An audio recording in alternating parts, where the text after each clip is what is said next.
Next, learn to put your opponent on a hand. This is probably the #1 skill in poker. By that I mean is, try to figure out what his down cards are. Now you do that in a number of ways. You watch and see how he plays a pot. You see if he's raising, if he's betting on this street, if he's checking on the next street. You try to figure out if he's got a hand or if he's on a draw. Believe me, putting a player on a hand is the vital skill in becoming successful at poker. Just think of this. If your opponent's cards were face up instead of face down, even the most novice player in the world could beat the world champion if they could see his cards. Your job at the table is to try to figure out what your opponent has.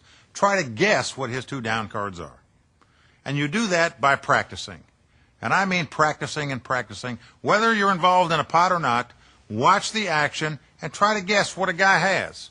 You'll be amazed at how good you'll get at that skill over time. We talked earlier about position in poker. Remember, we said in real estate, everything is location, location, location. In poker, it's position, position, position. Remember, when you're in early position, you have to have a stronger hand to come into the pot than when you're in late position. The reason for that is because you still got 9 guys to act behind you and you don't know what they have. If you're in late position and everybody's folded in front of you, essentially all you've got to get by is the 2 blinds so you can come in with a weaker hand.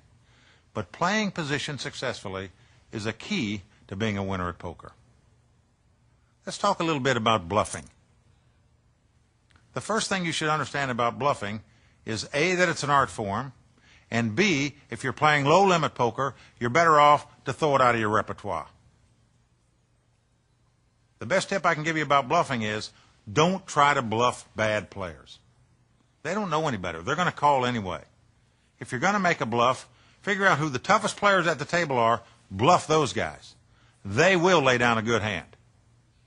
Another tip about bluffing, don't try to bluff if you can only bet $2 on the river, for example, and there's $40 or $50 in the center of the pot. Somebody's going to call you. So you have to use common sense when it comes to bluffing. Another thing you want to do when you play poker is what we call change gears. That means vary your style of play. You don't always want to play like a rock, real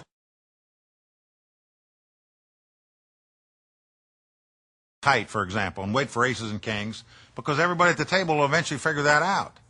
And when you finally come into a pot, you won't get any action.